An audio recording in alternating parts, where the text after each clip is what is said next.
Gong clumsily flicked through the diary, his hand unused to the feel of real paper. He crumpled the pages slightly as his eyes glowed with the light of his contacts. Lee watched Robert and May tense up. May had her hand on the back of Robert's chair.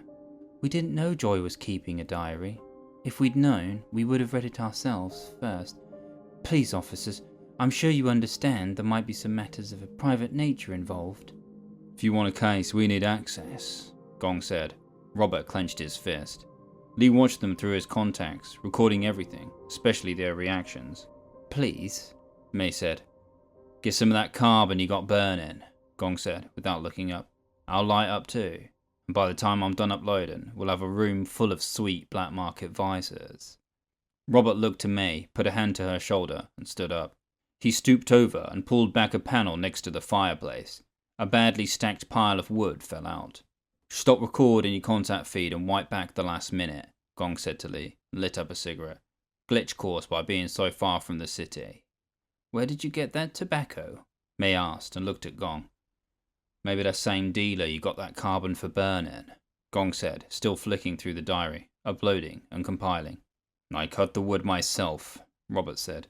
Lee watched with a dark fascination, twisted with an unpurged guilt instilled since childhood, as the banker moved his jacket aside, lit something like a ball of cotton and wax, and watched as a small, real fire began clutching and feeling for the pieces of dead tree. Instantly, the whole room smelled different.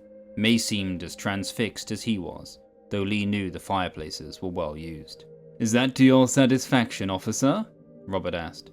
Lee heard the first real note of the banker's personality coming through. Robert was used to being a figure of authority, unquestioned and respected. He had risen through the system, but had refused to become a part of it. Perhaps this carbon was a sign of something more. Maybe there were black market dealings here, and he and Gong were about to get into something that went beyond the case. The feeling of corruption burned in the fire. There was something uncanny about this strange mansion on the outskirts, about this couple, about what this investigation might become. Fucking beautiful, Gong said, hypnotized by the fire. Like a time machine, eh? I've got to page 57, he said to Lee, and passed him the diary and flicked in the air, filling Lee's right contact with his feed. The AI display moved like a spider web as Lee pressed the diary flat open in his hands and uploaded the writing onto the case file, page by page, turning the real, handwritten marks of ink on paper into electronic data that wouldn't decay or die. Taught her to handwrite, eh? Gong asked and walked over to the fire. We all do in this house, May said. 2 steps from a cult, innit? Gong said and leaned down near the fire and sniffed, tracing his hand over the thick stone of the mantel. We wanted to do things differently out here, Robert said. We wanted something else for our daughter, and as for this cult business, I presume you know my wife is more of an expert than disciple. An expert, yeah, Gong said. That's right. Guess we're going to find out if that's something that runs in the family. Lee looked up and saw Robert twisting uncomfortably again. He looked down and continued flicking through the diary pages, uploading the neat, separated lines, now and again catching some of the writing. The first time I was pushed on the school field by Julie, my jeans got muddy at the knee and we couldn't wash it out. Getting top marks in the spelling test in year 2, playing the recording back to Mum and Dad. Granddad showed me how to use chopsticks. He laughed when I couldn't get the rice at the bottom of the bowl. It didn't seem like much. He was getting past the halfway mark and there was little substance, just fragments and disjointed remarks. Ever take your daughter on field trips, research, things like that when you were still studying the cults? Gong asked May. He was staring into the fire. The flames moved like rising snakes in the silver edges of his contacts. Absolutely not, May said. My daughter knew exactly the dangers of that kind of lifestyle. She was doing very well until she met that boy. More of a man at that age, Gong said, and a man with a lot of money and power behind him. I recall you saying something about being on our side, Robert said. I must say I have found the tenor of this whole interview far more contentious than I would have expected. Gonna complain? Gong asked, still watching the fire, moving his hands nearer to it. A couple decades ago, when people still cared, before we got VR for real, you'd both be in jail for this. Yes, and what a just and benevolent state it was, Robert said. He stood, and as though trying to conduct and manage the energy and frustration building in his body, paced a little to exhaust it. Lee scanned the last page, walked over, and passed the diary back to May. We are on your side, he said. Forgive the blunt manner of my partner. He's been doing this a long time. It can make someone cynical. We're going to see if we can find anything incriminating or a lead in this diary. There might be some information about where Hannah Joy could be. If there's something in here that implicates Han Shu, or where Ruby Shu might be hiding some unregistered VR pods, we might have Joy back in a few days' time. I promise. May took the diary. Her face seemed to deflate, perhaps with the effort of holding back hope, of holding something so secret of her daughter's, something so quaint and personal in her hands. How long does it take to learn to handwrite? Lee asked. Years, Robert replied stiffly. 不这周之忙为蝴蝶鱼，蝴蝶之忙为周鱼. Gong whispered into the fire. What's that? Robert asked. How could Joy know if he dreamed of the butterfly, or if the butterfly dreamed of him? Gong said. He's right, May said. It's etched in the cover of her diary, Gong said. He leant down and used the poker to move one of the black logs over on its back, uncovering the red and glowing white core beneath. He put his hands over the heat. She'd been under before, Gong said. They're mad for that down there. Mad for what down where? Robert asked. Lee sensed the building impatience in his voice. Down in VR they all got some new philosophy of mind, Gong said. But you can spare me the spirit. I can get whole with the flesh.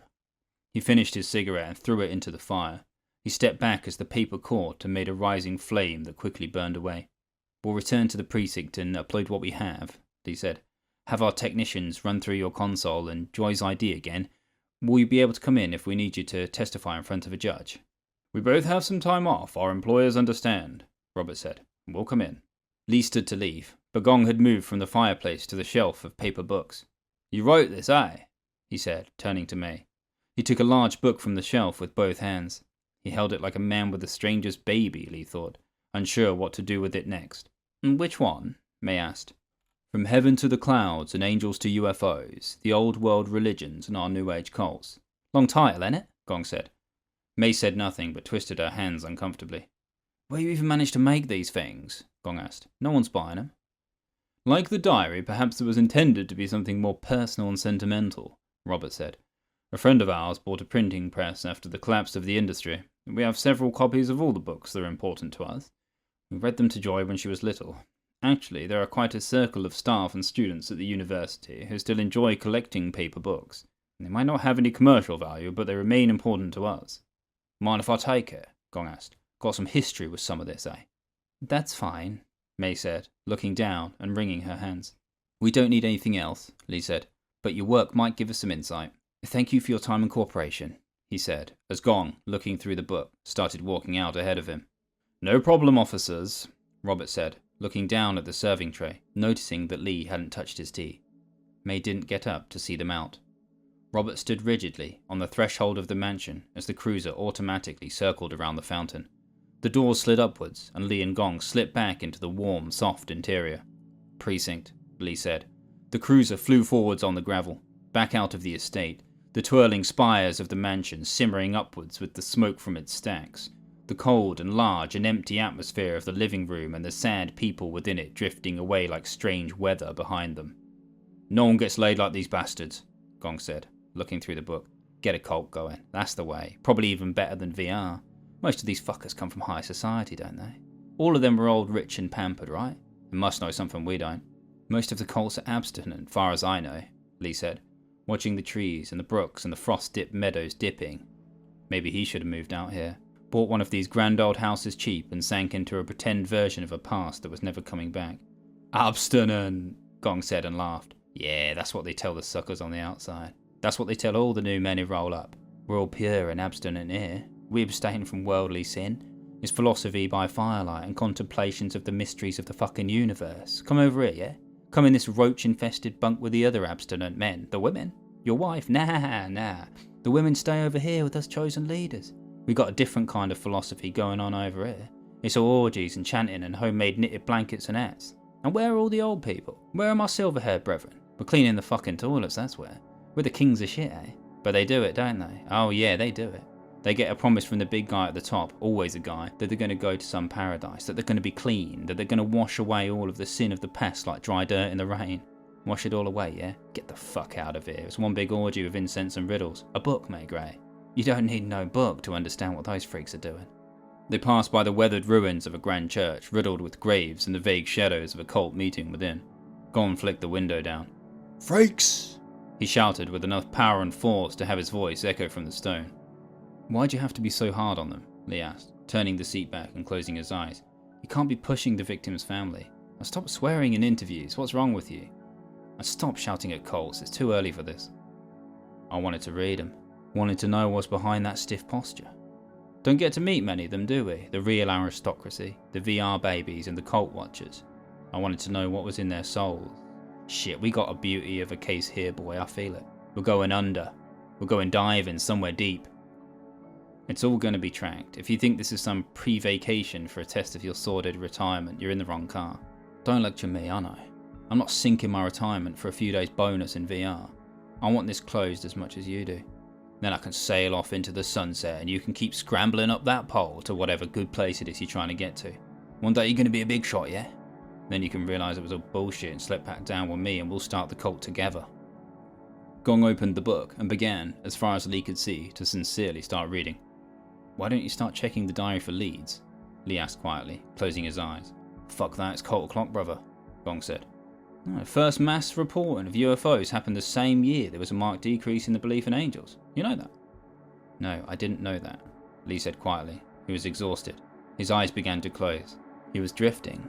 He was gone.